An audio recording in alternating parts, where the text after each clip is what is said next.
Magandang gabi sa mga biyaherong umaasa sa teknolohiya para hindi maligaw. Naranasan niyo na bang magmaneho sa gitna ng madilim na gabi at biglang iutos ng GPS niyo na dumaan kayo sa isang kalsadang hindi sementado? Yung tipong kahit alam mong mali ang direksyon, parang may kung anong puwersa na humihila sa iyong manibela. Sabi nila, ang mga tikbalang ay eksperto sa pagliligaw ng mga tao sa bundok. Pero sa panahong ito, hindi na sila kailangang magtago sa likod ng mga puno. Ngayon, nasa loob na sila ng inyong mga signal sa bawat satellite at sa bawat boses na nagsasabi sa inyo kung saan kayo dapat lumingon.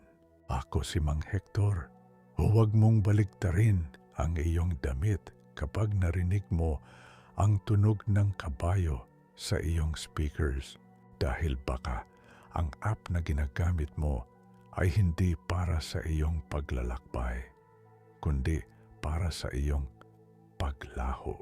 Pakinggan nyo ang kwento ng ang tikbalang sa Waze.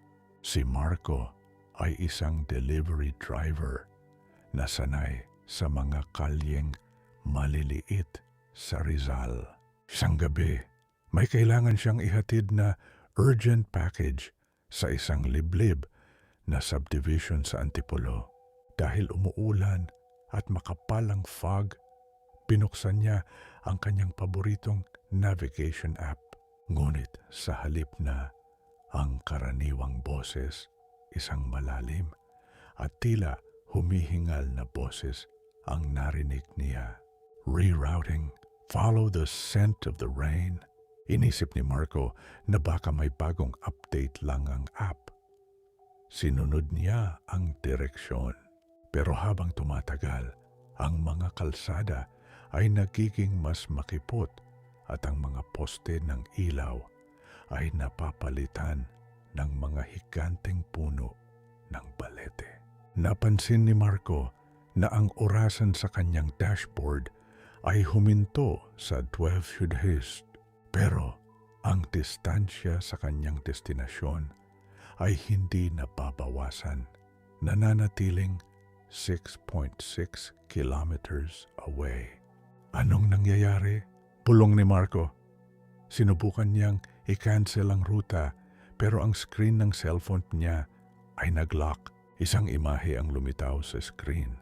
Hindi mapa, kundi isang larawan ng likod ng kanyang sasakyan na tila kinunan mula sa mataas na puno. Sa larawan, may isang aninong nakaupo sa bubong ng kanyang van. Isang nilalang na may mahahabang binti at balingkinitang katawan. Biglang narinig ni Marco ang tunog ng mabigat na pagtakbo sa bubong. Kalog, kalog, kalog. Tunog ng mga kuko ng kabayo na humahampas sa yero. Marco, lumingon ka sa likod, sabi ng boses sa cellphone. Tumingin si Marco sa rear view mirror. Doon, nakita niya ang isang lalaking nakasuot ng barong na puti, nakaupo sa backseat. Napakatangkad nito, kaya nakayuko ang ulo. Nang itapat ni Marco ang kanyang flashlight, nanigas siya sa takot. Ang mukha ng lalaki ay dahan-dahang nagbabago.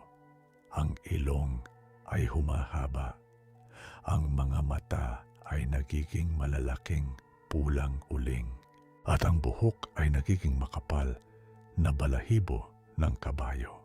Bakit ka tumitigil? Ngisi ng tikbalang. Ang amoy ng matapang na tabako ay biglang gumaan sa loob ng sasakyan. Hindi mo pa nararating ang dulo ng iyong ruta. Ang destinasyon mo ay hindi sa subdivision. Ang destinasyon mo ay sa aking kaharian. Sinubukan ni Marco na buksan ang pinto, pero ang handle ay naging bahagi ng baging ng puno. Ang bintana ay hindi na salamin, kundi isang makapal na sapot ng gagamba. Sa screen ng kanyang cellphone, nakita ni Marco ang isang bagong notification mula sa app. User Marco has reached his destination.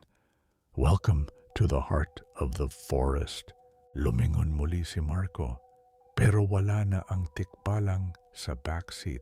Sa halip, naramdaman niya ang dalawang malalaking kamay na may kuko ng kabayo na dahan-dahang humawak sa kanyang balikat mula sa likuran. Ang huling narinig ni Marco ay ang tunog ng pag-atungal ng kabayo na humahalo sa boses ng GPS. You have arrived. Kinabukasan, nahanap ang van ni Marco sa gitna ng isang masukal na gubat kung saan walang kalsada. Maayos ang sasakyan, pero ang loob ay puno ng tuyong dahon at amoy ng tabako. Ang cellphone ni Marco ay nakasabit sa dashboard at sa screen nito may isang mensaheng nakasulat. Sino ang susunod na susunod sa aking direksyon?